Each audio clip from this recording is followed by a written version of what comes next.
Gather around, let me read you a parable.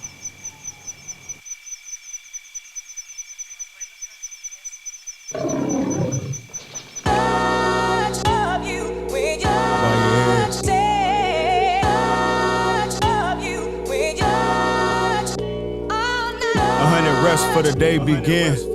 Lord save me from this mental gym. At the age of 10, I went KO Ken, kill a whale with the bummy fan. My little buddy sound a birdie from a butter rim. Said the bonsai need a trim.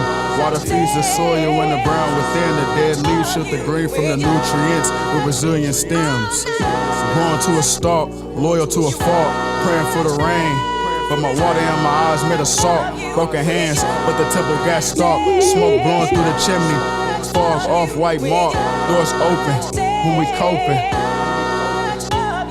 Doors open when we coping, prayers come to a halt. To a halt, to a halt. Prayers come to a halt.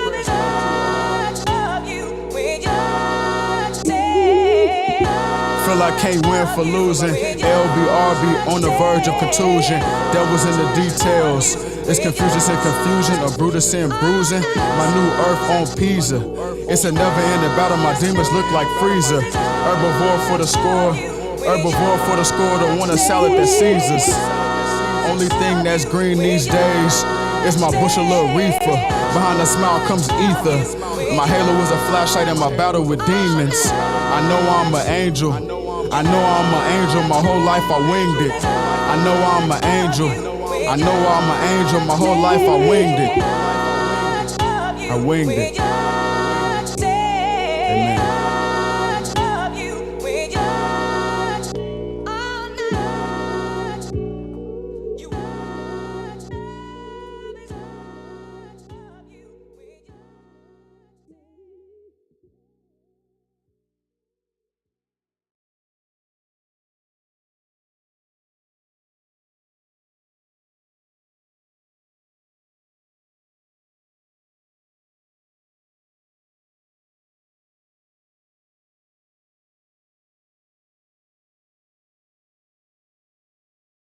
Come along, children. Now we're going to have a little music.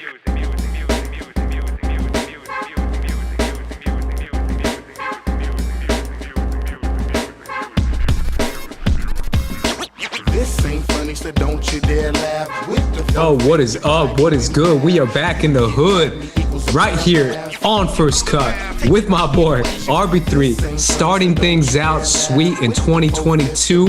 We are talking about all the good news in movies, and by news I mean there wasn't much. There was a lot of spice though, so we're gonna be getting into that this episode. RB3, how are you feeling, bro?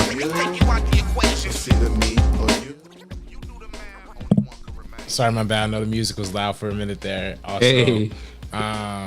I also know we weren't on screen for a second there. But we got it all figured out. We got it all figured out, man. It's been a minute. It's been a minute. I feel like I'm a little rusty in the game, man.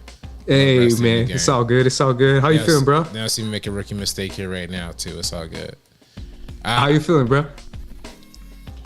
I'm feeling fulfilled, man. I'm feeling fulfilled. Should I get honest? Yeah. We only have 4 people watching the show tonight. Hey, we got 4 people watching. How many people was watching? No Sabrina. We got no Sabrina again, the guys. house. Sorry about that. Thank you. You know, but I did get to see Sabrina last night. Me, her, and Dorian went to see one of their coworkers perform at a bar in Silver Lake. That was a really good time. Hey man, look at y'all, bro. Yeah. I gotta say, hanging out with Sabrina and Dorian is so funny. Like, they are quite literally the Shang-Chi and Aquafina from Shang-Chi. Like, they're literally like those two. Like, are we gonna be responsible? One more. Like, it's just so funny, like, watching them like go down that journey. But it's fun. They're literally also the most positive people in the entire world. Make you feel like, you know, definitely make you feel like good hanging out with those guys or hanging out with Sabrina. Gotta get them on, bro. Gotta get Sabrina back on. Well, I mean, yeah, definitely. She's definitely gonna be back soon. I know the struggles. I definitely like understand the struggles of like getting a new job and then like doing this stuff is definitely like not easy. So, you know, whenever she's ready, she's good. Speak your truth, bro. What was your truth?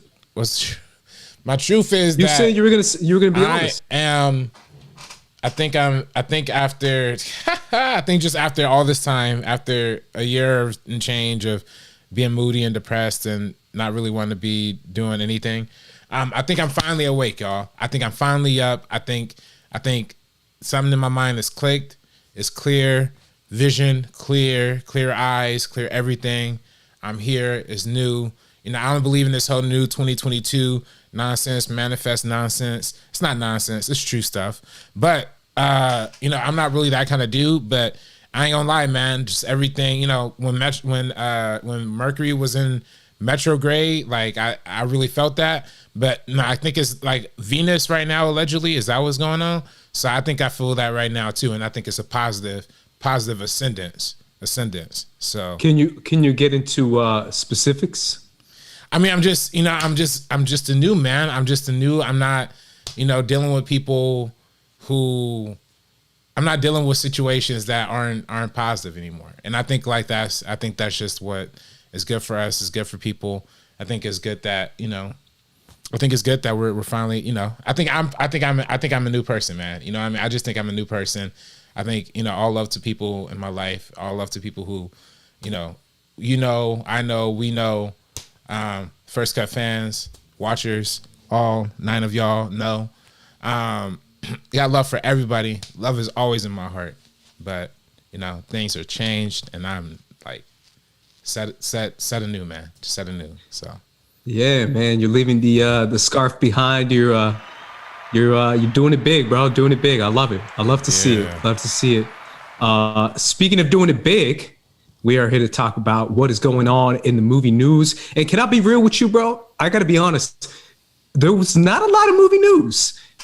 There is basically only like TV news. I feel like everything that's coming out right now is either streaming or like Moon Knight or Boba Fett or Obi-Wan or like some new, you know, streaming show that people are watching. But January is never really a good time for like talking about movies or what's going on in the movie world. And I feel like that's definitely the case for January 2022. And it's definitely one of those things too, where the more I think about it, the more I'm like, damn, bro, are movies like low key on their way out, bro? Like, is this it, bro? Is this the end? Cause like, I feel like Omnicron is like taking things to like another level where like it just spread like wildfire. And now Sundance is back to being digital. We'll talk about that in a little bit. But how are you feeling right now about like the state of movies in the world we're in now in this new year? I mean, I don't know, man. I mean, things are still changing. You never really know what's going on. I try not to stress too much about it. But I do think what is reassuring is that you know, Scream had an impressive debut this past weekend. Considering all things considered too. Yeah, so you know, things are getting shut down again, man. I don't know if you saw that game that they played in Toronto with your boy Devin Booker had to kick out the dinosaur homie, man. What was up? They didn't kick him out. I mean, he had to. I saw the whole game, bro. Don't even come to me with basketball news. I actually watch games. You don't even watch basketball. I do watch the games. What you mean? You do not watch basketball. I do. What you mean? I swear, you go on like Hoop Central or some BS. I watch every single Laker game that they see, like a 2-minute highlight video. No, I watch every single House of highlights. I watch every single Laker game. I probably will watch House of highlights for. That's not. I think I see more Laker games than you do, bro. No, that's bull. No, that's definitely bull. I'll literally be watching. I think I see more like. Bro, I see a lot. Did you see the Jazz game? I'm tired of watching. Yeah, of course I saw the Jazz game. It was an amazing game. In fact, I know a homie, my boy Jared Bernard, he got some cheap tickets and didn't tell me about it. I'm sick of people, man. Apparently the Laker tickets are like $60 and nobody's telling me about it right now. And, oh wow! And I need to go out there. Omnicron apparently is killing Laker seats right now.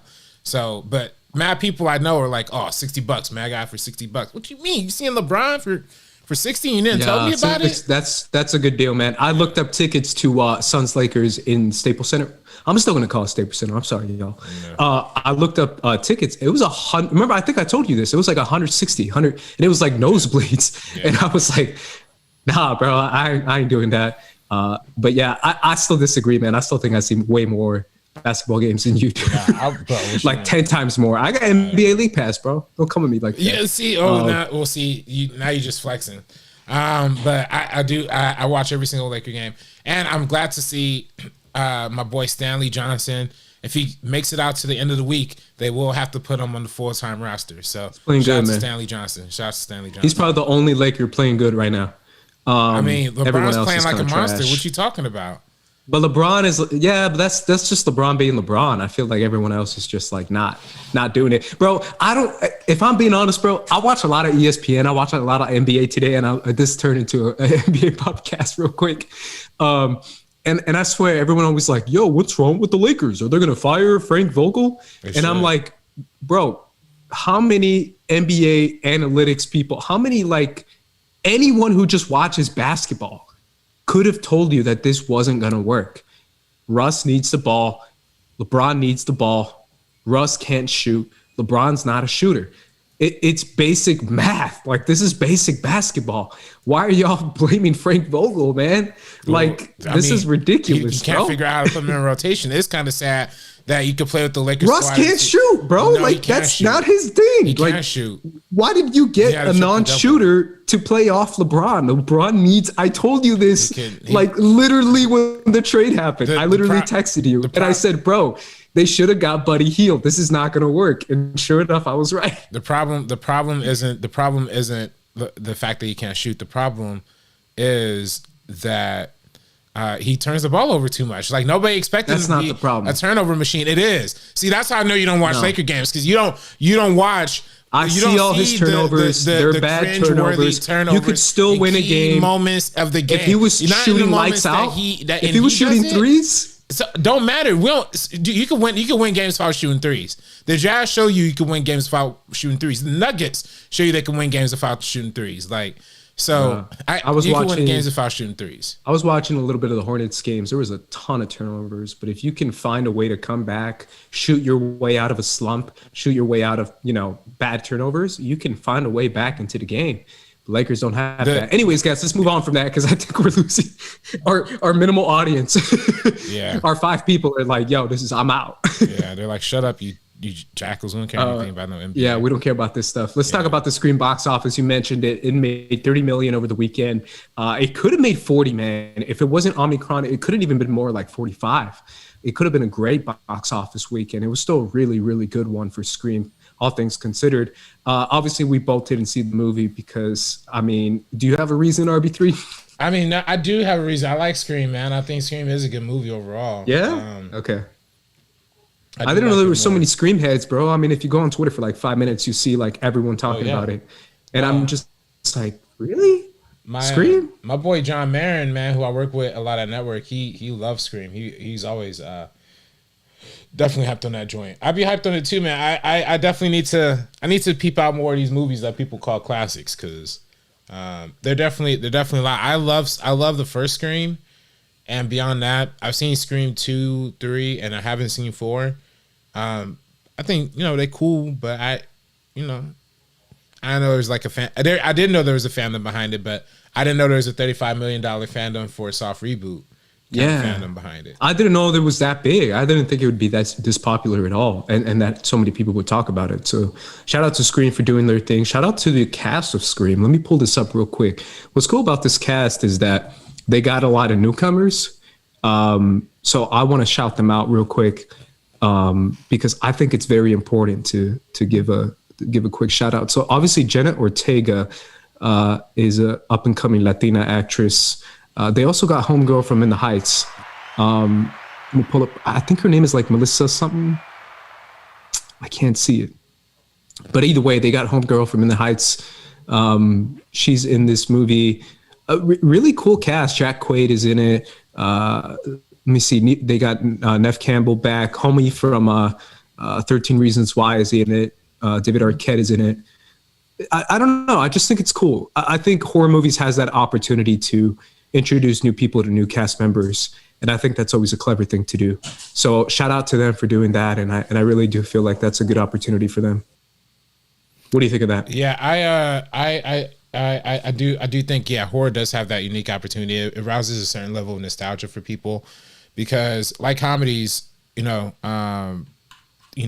horror arouses emotion. Like, emotion is a quintessential like part of that experience, and it's part of the theatrical experience as well. So I think a lot of people didn't want to cheapen that by doing it by streaming or whatever. Now, who released this? This is Paramount that released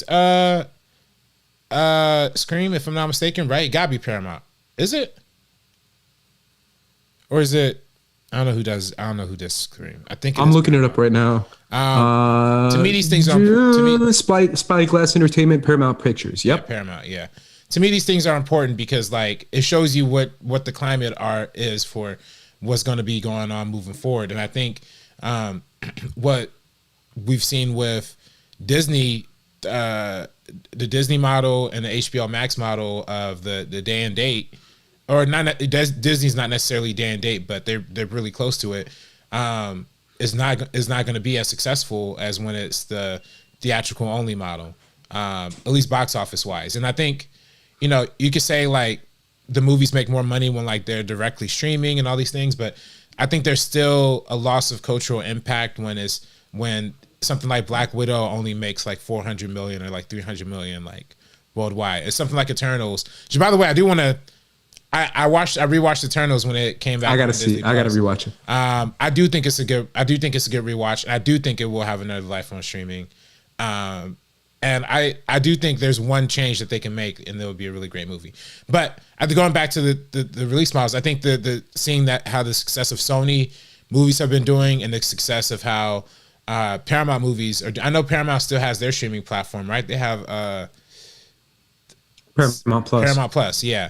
But it's not day and date. Like they do I think they do a traditional release model, like the 3 months. So I think that's going to prove to be like what's going to be going on moving forward. So that's just my thoughts. Yeah, it's super interesting what's going on now, because I really do feel like right now the majority of the conversation that is being driven by is not movies, and I feel like that's a very interesting thing that's going on now. It is mainly streaming shows. Shout out to Euphoria, Boba Fett. Even the Moon Knight trailer did pretty well when it comes to the fact that not a lot of people know who that character is. It still did pretty well when it comes to kind of engagement. So streaming shows, man, are really kind of taking over right now, especially during this time. So it's interesting to see that and counter it too with the 30 million box office, which is still really good. So shout out to Scream for doing their thing, man. The only other thing I have here in the news segment is the fact that Sundance is now virtual. They were going to do it in person, I think back in October when they were doing the whole press thing. So now that it's virtual, do you feel like that's any kind of detriment to the experience of the movies? No, but I didn't get into Sundance, so I don't care. Ha! No, I'm just kidding. No. We did apply Sundance. We didn't get in, but you have to get connections. Oh, you applied for real? We did, yes, but we didn't get in. There is one short that I do got to shout out though. Wait, when you say we, do you mean you? Timestamp. Yes, I'm. Oh. I thought you meant like applied as in like press. Oh, no. I was like, did we apply as First Cut? Oh, no, we did. No. I wish we did. We probably could have. We probably could have. We probably could have. Yeah. That sucks, man. I didn't know that. That sucks. Timestamp totally should be in there. It's okay. I don't know. But I do got to shout out, man, Freak. I got to look up a short that's on Hulu that my buddy Matt Green from my job, he produced. It's a short that is a Hulu exclusive, and it's going to Sundance. Like it was one of the first in history. I think it's the first Hulu short in history to compete in Sundance or something like that. Like, oh what? And it's like really through like, I mean, I guess like 20th Century Fox, Disney like technically like produced it, but I don't know. It's interesting. It's interesting that like shorts like produced by studios are now like finding a life on streaming, and now they're competing with the normal shorts. It's kind of interesting. But shout out to my man Matt Green for that. Let me. It's called it's a horror thing. I'll figure it out though. I'll figure it out before the end of the show. But what I think about Sundance being virtual, look, everything's virtual, man. Streaming is virtual. Everything's virtual. Half the film festivals that Timestamp gets into are virtual. It's only rare that we get into one that's like, oh, we're actually going to do an in-person screening. And when we do, we're going to make a big deal about it. But yeah, that's just what the climate is. People don't really want to go out. People don't want to go out to see normal movies, let alone for a film festival. So, dude, can I be real though? Like, this is real, man. Like, I'm gonna be real. This is real. Omnicron, bro. This thing is taking over the world. like this is some real stuff, bro. I can't lie. Like after it like kind of beats you up a little bit, you know, slaps you around, and after you jump in the ring with it, you start to be like, I get it. Like I feel you. I know who you are. Like you got hands, and it's definitely got hands, bro. Like this thing can box, bro. It can box. So that's why I totally respect that this is all virtual now, because after getting in the ring with it and just like, you know, going a few rounds, I was like, damn, this thing can hit, bro. It's got some heavy hit. So I don't know. I feel like it's right that they're doing a lot of precautionary stuff, whether it be in sports or in movies or in screeners and all that kind of stuff. If anything, I think there should be more promoted to be even more screened out like that. And obviously it'll probably mellow out by, I don't know. What do you think? March? Yeah, probably March. Hopefully March, April. I mean, it's kind of sad. There are certain film festivals that, you know, I was personally looking forward to that got a little bit pushed out. But you know, when they come around, it's going to be more hype because more people are going to be ready to come out. And that's why I think as long as people are like ready to be out and ready to go to like film festivals and do interesting stuff, that makes me happy. So we're supposed to be doing our top 10 soon, RB3. How are you doing catching up with movies that you were supposed to watch? Movies I was supposed to watch? In the sense of like, you know what I mean? Like everyone has like, oh, I got to see that. I still have to see that. Those kind of movies. I mean, I've seen a lot of them. Actually, the ones I probably haven't seen are maybe the ones that are on streaming right now. I know I still need to watch The Last Duel. Need to watch that. I have watched The Tragedy of Macbeth. So how'd you see that? That was cool. You probably saw it in theaters, right? Yeah, I saw it in theaters, yeah. But now it's on Apple TV Plus. So oh, no way. Yeah, it just came out last week on Apple TV Plus. And then what else? Come on. I've seen that. So I haven't seen Red Rocket. I haven't seen all these other like weird and interesting movies that people are talking about. Belfast. Yeah, I don't know about that. I don't know. I haven't seen that one. Also, what's the I feel like there's another Power of the Dog. Have you seen that? It's on Netflix. No, that's what I'm saying. That's my point. Like the ones that are on streaming, Tick Tick Boom, I haven't seen. For some reason, the ones that are like sitting right in front of the my ones face, for free. Yeah, I'm just not like allured to them. But just the subject matter, like Tick Tick Boom, right? Got A's or I don't know what he had. I'm sorry, I don't want to be like offensive. And then homie in The Last Duel was like raping, and then that was a hard watch. And yeah, it's just what's up with this like year in movies, right? Like, this is what I said last week, right? You're copying my thing, bro. I said this last week. I literally told you and Sabrina. I said every time people try to get me to watch these movies, I'm always like, damn, bro. Like they're like, bro, you gotta watch freaking Pig, man. It's about a guy who's like dirt poor and he's down on his luck and he sucks and he's dying and he's homeless and he makes friends with a pig, but it's sad because he's so desperate. And I'm just like, I don't want to see this.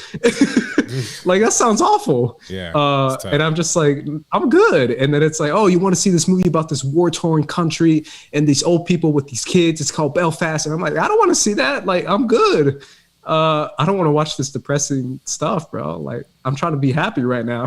Yeah. So I totally get it, man. I'm at a point now where I'm just like, is it possible that 2021, the better movies of 2021 were blockbusters? Is that possible? No, I don't think that's true at all, man. We're not that far, right? Are we going that far? I think we might be. We're heading there. We're heading there. I don't think that's true. Come on, man. What do you think is the best movie of 2021? Oscar movie. What's the Oscar movie right now? Oh, well, give me a five Oscar movies. The one blockbuster that I think is better than everything else is Dune. Yeah, the one blockbuster. That's what I'm saying. Like better than everything That's else. Exactly what I'm saying. But I don't think if they told me, hey, Dune over like, I don't know, House of Gucci, or like, what's another Oscar type movie? Being the Ricardos? No, I would take Dune over Being the Ricardos. I like Being the Ricardos, but I do too. But it's Dune's better. Dune is the one blockbuster that's good. There's not any other blockbusters that are really that good besides Shang-Chi and maybe Spider-Man. Come on, man. Some people might say Spider-Man. Zack Snyder's Justice League. Well, that's not even a Suicide Squad. That's a streaming movie. Suicide Squad is cool, but see, that's the thing. Like, I'd rather. I mean, now we're talking. I'd honestly like Don't Look Up a lot more than a lot of those movies. I like. But Don't Look Up. Would you say that's a top 5 movie of the year? That's an Oscar movie? To me, it is. Yeah.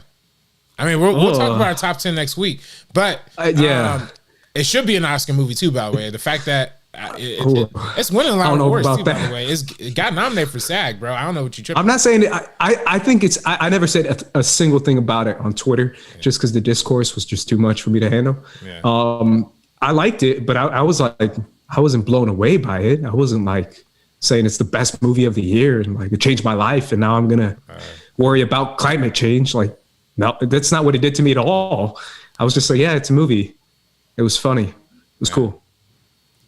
I don't know. It should arouse that from everybody who watches it, especially the people who's targeting. But I think a lot of people who was targeting got a little bit pissy about it. So talk about it. What you mean, bro? What you trying to say? What you mean? What you mean? Who did? What? I'm just talking about the people who's crapping on the movie just doesn't probably believe in like what the movie's trying to say. So I can't oppose. Do you really feel that though? I don't think that's true. I don't think that's true. I think that's true for at least 30% of the review for not the reviews. For at least half. Not anyone on my Twitter that I know. That's not true. Other people on their Twitters. I don't know what because I think I saw a lot of people who are critics that I like Lon, like Drew McWinney, like not really rocking with it. Do you feel like Drew doesn't believe that that's real? Like that's kind of ridiculous. I think probably deep down he believes that billionaires probably will save the world to some extent. Yeah, I think that's probably what the belief is. I think there probably is some belief that, and it's funny because actually if you watch the behind the scenes for the Netflix, like Netflix puts out a bunch of like really cool video essays and like behind the scenes stuff. Yeah, like, Netflix Film stuff. Club, yeah. And they put out one where they talked to like an actual astronomer who they like was a consultant on the film. He's like, yeah, even himself being involved in the film, he's like, yeah, but I do think we can't go too hard on billionaires because like they will probably help us. Like, I think like it's deeply entrenched in like some people. I think some people thought when the satire hits with the billionaire character and the satire hits with the Trump supporters, it just hits a little too hard. It hits at two completely separate groups, but completely kind of like narcissistic in their own way kind of groups too. So I think that's why those people didn't like it. I don't know. But critics don't like it because of that? Critics also just don't like Adam McKay, man. I don't know what's up with that. But also I was going to say, that might be a better explanation than that. I do think, bro, look at Amazon owns half of these. Amazon owns half of these critics people, man. Like Amazon owns Washington. Well, yeah, man, you loved that movie last year, bro. Frances McDormand. No, man, that was Amazon, right? Amazon did not produce. Disney produced that. That was a Disney film. Thank you very much. Oh, my bad. And that was number 4 on my list, not number 1. What was Amazon's big one? Manchester by the Sea. Manchester by the Sea was a big one that they did for sure, and I thought it was okay. Man, Lord of the Rings is coming up though. Lord of the Rings. Yeah, Power of the Rings, man. What a title. Dude, we might have to. I might have to go and become a Lord of the Rings fan, man. I think honestly, I was gonna say, I don't care about Lord of the Rings. Bro, what you mean? I don't care, bro. Like that's the one fan of. I care more about Harry Potter than I do about Lord of the Rings. Nah. I like Harry and I like the crew. Lord of the Rings to me has always been the one that I'm just like, bro. I've just never gotten into it, so. I'm not a big Amazon guy, bro. That's you, bro. I get it off that. I get off that. Your account. Yeah, you do use my Amazon Prime. Hey, listen. I think I think there are a lot of good blockbusters. I do think, man, overwhelming majority of them were disappointing to me. So I can't say I'm equally disappointed in blockbusters and indie cinema, honestly, or Oscar baity cinema this year. And both sides. I don't know. I feel like 2021 for me, all things considered, blockbusters to me shined a little bit more than I think like the quieter movies did. And usually that's not the case for me. But again, I haven't made my list yet, so I might be missing something. Who knows? Either way, man, let's jump to something that you really wanted to talk about, and we debated this on text chain. Yeah, hold up. Let me get the tweet out about it. Okay. Touching on the. I'm gonna still present it though. Touching on the whackness of who. The reason why I felt like it was just, it's like going to like a dumpster and like, or like a garbage pile and being like, yo, look at the garbage. It's garbage, bro. Yeah. And I'm just like, yeah, that's what it is. It's garbage. And I'm just like, you know what I'm saying? Like, bro, so why but why do you feel that way? No Why one can't we Joss Whedon has had because to me it's like talking about 20 like years of Trump. success. But like, yeah, we get it. Trump sucks. And Trump is the most popular politician in the entire world. Don't forget that. And the entire planet and the entire country. That's true. That's probably a bad example. He's more popular than Biden. And that's what I'm saying. Joss Whedon has had 20 plus years of success. Nonstop journalists defending him from the day Ray Fisher came out. Yeah, but he's most of the critics. His career is more dead than like his vampires, bro. And it should be, as it should be. And we should all collectively as a film community and everyone did and pee on it. Continue to piss on it until he just drowns in it. So I think that's, I think that's what I personally think. Yeah, like dude is gonna be racist towards a young black actor on set, deny that truth, gaslight, threaten a young man's career for what reason? Verbally accosted this young man on Martin Luther King Day, called him a bad actor. Are you crazy, yo? I think the article was released on that day. I don't think that was actually. Get Joss Whedon out of here. He's been toast for a minute. He hasn't made anything good in a minute. He's been toast for a minute, bro. Exactly. And I hope that he could just retire. He's probably just going to be living off of his, sipping off mojitos and living off of his Avengers. His $5 million Santa Monica home. Yeah. So do you catch that in the article? No, I didn't catch that. I mean, listen, the article was propaganda towards him. Like the article was, but it was kind of like I explained it to my parents like this. I said, like, imagine like the article is supposed to be like a my side of the story piece, and it's like someone throws you a buoy as you're drowning, and it's literally like, hey man, take this buoy and I'll pull you to shore, or I'll pull you to the boat.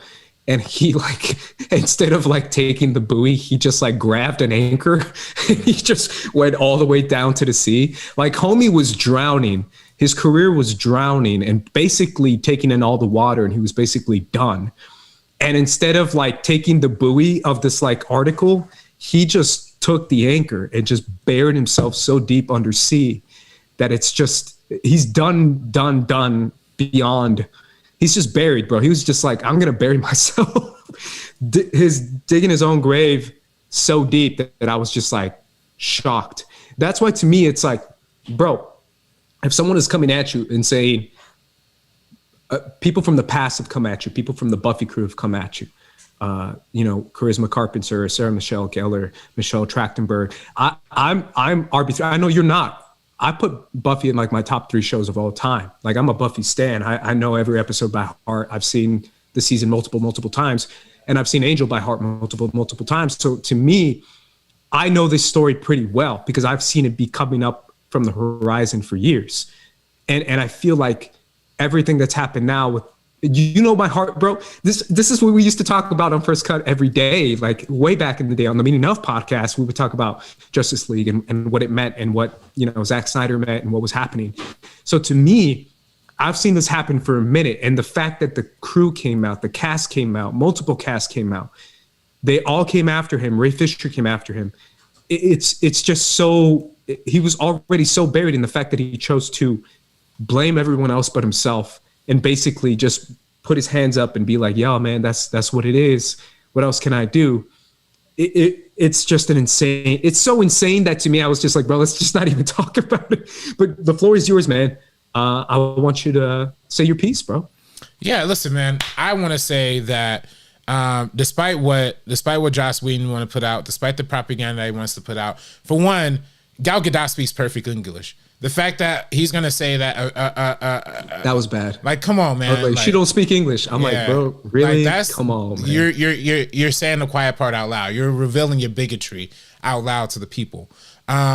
So for one, saying that. For two, looking at the text was already on the page. The misogyny, the trash attitudes towards women, the trash dialogue to begin with, making the actors have to read that word for word. No proud actor will have to read that word for word and not push back on you, dude. So when you're talking to somebody like a Ben Affleck, when you're talking to literally an Oscar winner like Ben Affleck on your set, Ben Affleck came out against dude too, by the way, too. A lot of people don't even remember that. But yeah, when somebody like Ben Affleck is speaking up, has to speak up and give notes. When a young theatrically trained actor is trying to give you, hey, this ain't working, this thing is working, and you instead decide to cut his scenes instead of actually working with him and coaching them, it shows you how good you are. It shows you how many black characters is honestly in the shows that we all come to love with Joss Whedon, by the way. When you really go back and watch that first Avengers movie, is there really any black people in that entire film? Is there really any black people in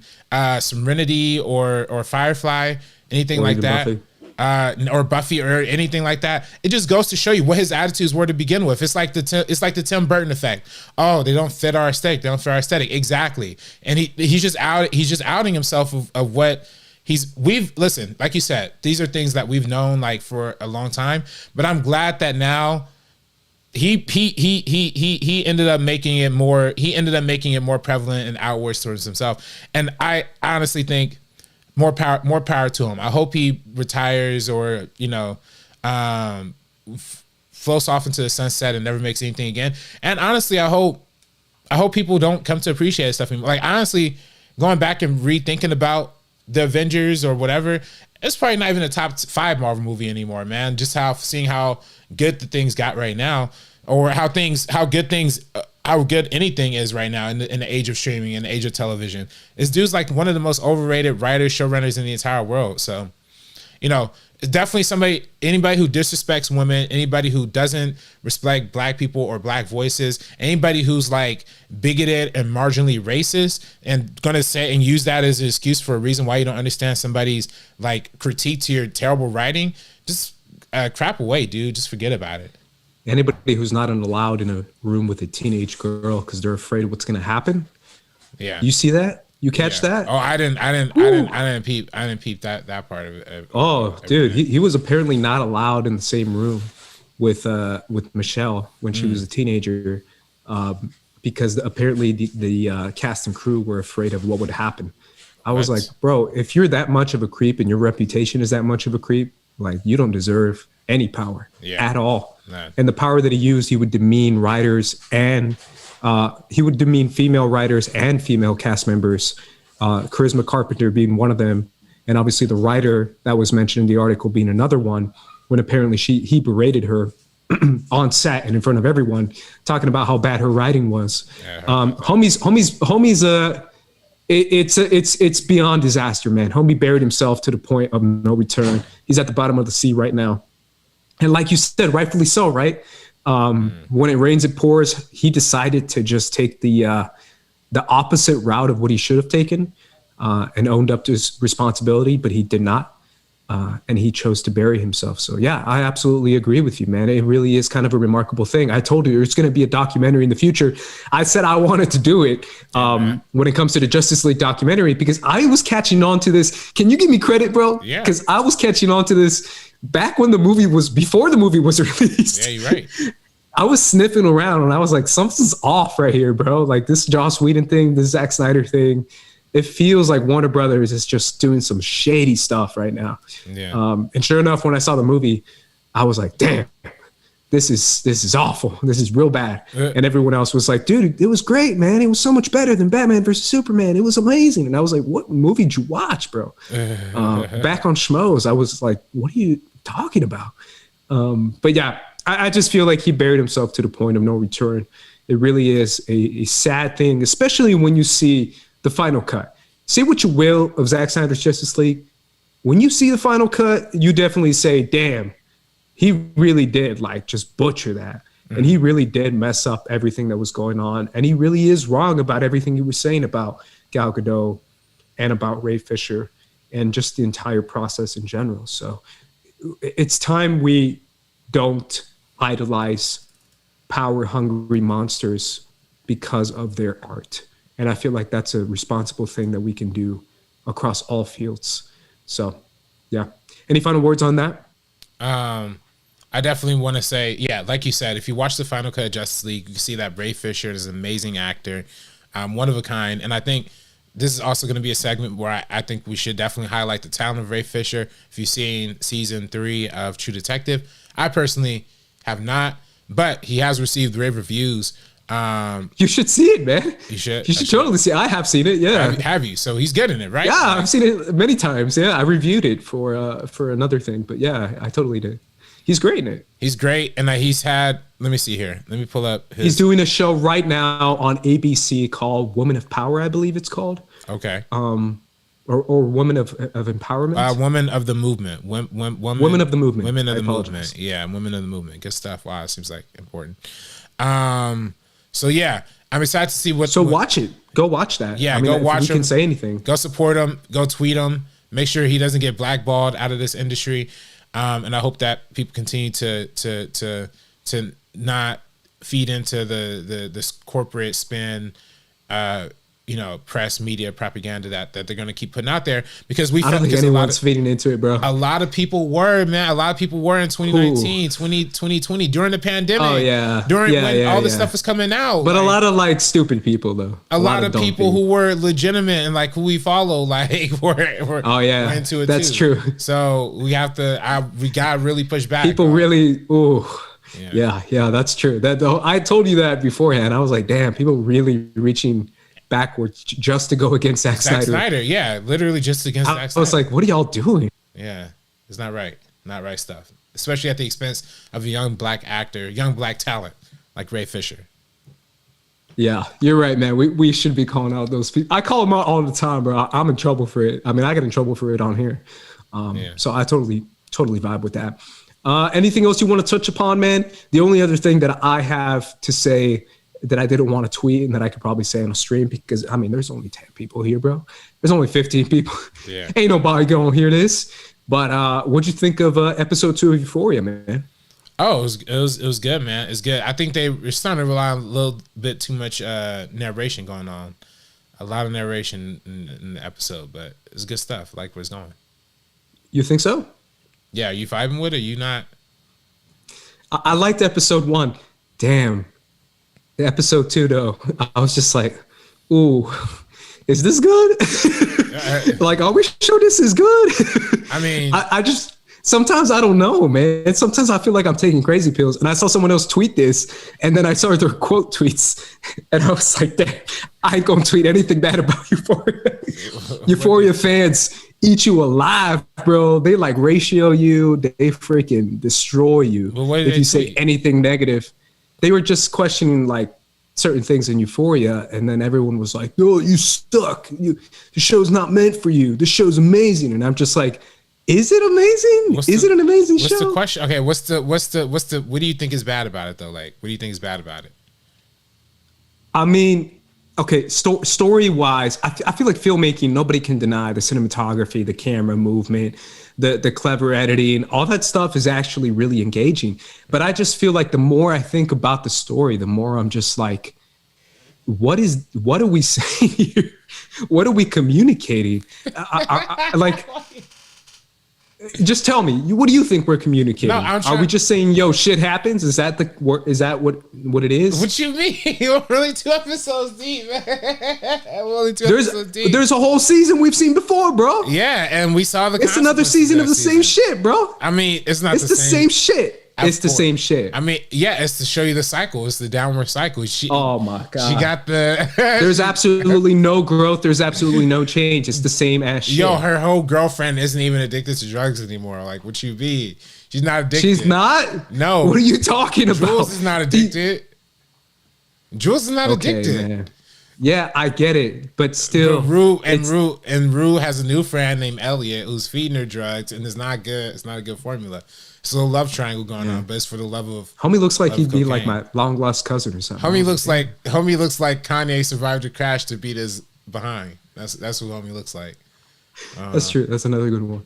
I just don't know. I don't know, man. I feel like it's the same thing over and over again, and I'm just like, is this good? Like, I don't know, man. I don't know. And then I saw the whole behind the scenes episode. Have you seen those? I haven't seen the one for episode 2. I haven't seen that one. After the episode, they interview the girl who plays, blonde girl. Cassie. Yeah. Cassie. Is it Cassie? Cassie, yeah. And they were just like, yeah, I talked to the writer, and he was like, what's crazy? He's like, I just want to do something crazy. So he was like, what do you think? What do you think is like a really crazy thing to do? And she was like, well, I think it's crazy if we go with Nate. What if I go out with Nate? That'd be crazy, right? Like, it's totally crazy. And I'm just like, that's how he writes it. He was just like, yo, this is crazy. Like, what do you think is crazy? And I'll write that. I don't know, man. I don't know. I just don't vibe with like a lot of it. Hating, bro. That's some hating stuff. Bro. I don't know if it's hating, bro. Is it hating? Me 2 episodes deep, man. And I think they going heavy on the style. The one thing that didn't make sense, why did they have to go to that empty to those empty houses that they're building up, like the empty house and things that they were building up to? Nothing made sense to me in episode 2. I'm sorry, bro. Episode 1 at least had like the empty houses and like just the voiceover stuff. I was just like, okay, here we go again. I like that. I like that. Bro. You didn't like to see they have the Game of Thrones crossover. Didn't you like that? Not at all. I did not like that. You like that felt so forced. Bro, what you mean? What you mean? Yeah, that's enough. Never mind. I'm not gonna say it. I'm gonna keep my mouth shut, bro. I'm gonna keep my mouth shut. Euphoria people are out for me, bro. If you only watched Game of Thrones, you would know that was an actual controversy. But they made it into a joke. I was like, all right, cool. Like there was actual. Let's do this. I guess. Yeah, nah, they're here for it. That's what go for it. They're trying to go for it. Man. I don't know, man. That's the only other thing I had in my notes, bro. I don't know if you have anything else before we just log off. I love Euphoria. I'm trying to think. Is there anything else that's going on, or did I watch? Dang. Oh, Martin. I've been rewatching Martin. Unlike Fresh Prince, which is like good, kind of clean humor that you can like almost watch it today. Martin is like almost the exact opposite.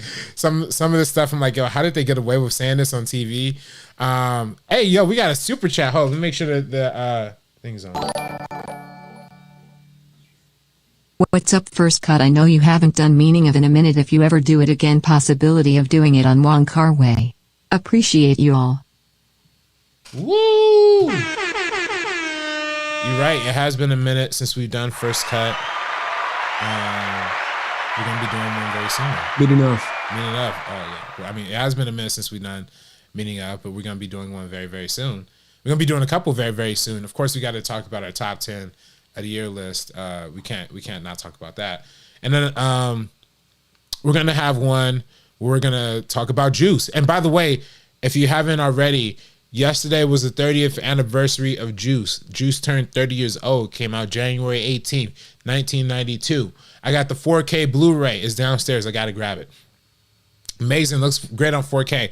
I got to talk to the director of Ernest R. Dickerson, the director of Juice. Make sure you go watch that interview in its entirety on the Geeks Color YouTube channel, or read the article that I wrote about it. Or if you don't want to do either of those things, just wait a week, because we're going to be doing a Meaning Of episode talking about the meaning of Juice, and we're going to be using clips and parts of that interview, interweaving and doing part of the conversation with. So it's going to be good stuff, y'all. Good stuff. Yeah, absolutely. We're definitely going to be doing Meaning Of. Appreciate the super chat, Richard. Definitely appreciate you watching as well. Appreciate everyone here in the chat, man. Obviously, another weird kind of raw show that we had today. It was mainly us just talking, crap. Shout out to Kylie, to John Lee, to Richard Lemon again for joining us in the chat. Zeno Hour was also here. Appreciate each and every one of you. Shout out, homie Kylie Marr, for putting me in. I was in the Yahoo article last week. Oh, by the way, what show am I watching? I'm watching Joe Millionaire, people. Guys, I'm watching Joe Millionaire every single Thursday at 5 o'clock. I'm sorry, 8 p.m. Pacific, or 8 p.m. wherever your time zone is, on Fox. Joe Millionaire on Fox every single Thursday. Join me on Twitter tomorrow. I'll be doing some live tweeting reactions to Joe Millionaire. So make sure you go over there, throw me some likes, throw some support, and watch the show yourself, because it's cool, man. It's cool. It's a cool concept. It's like a real, like, it speaks a lot to like capitalism and like what it got to say in like society and whatnot. Like, so it's just interesting. So I think you should all check it out. Joe Millionaire. Live tweeting it tomorrow. There you go, and that's at your Twitter account. One more time, what's your Twitter account, bro? At Director RB3. At Director RB3. At Director RB3. Obviously, go check out his article and his interview with Ernest Dickerson. You can also find me at Squad Leader Race. Find Sabrina at Sabrina X Monica. RB3 chilling at a concert with her. We're going to be having her back soon to talk about top 10 movies, so make sure you guys go follow her as well, at Sabrina on Film as well. Either way, guys, for the First Cut crew, follow us at First Cut TMO. Make sure you do that because we always tweet the link there, but I feel like we're just tweeting it to ourselves, guys, so make sure you guys follow us. Hey, Geeks and Color retweeted it, and we got like 4 new viewers. Like, of course, Dorian retweets it right when we're like wrapping up the show. Good stuff. Hey, good stuff. He probably just woke up from a nap too. Love that guy. Love him. 22. Either way, guys, for the First Cut crew, we're gonna peace out. Peace.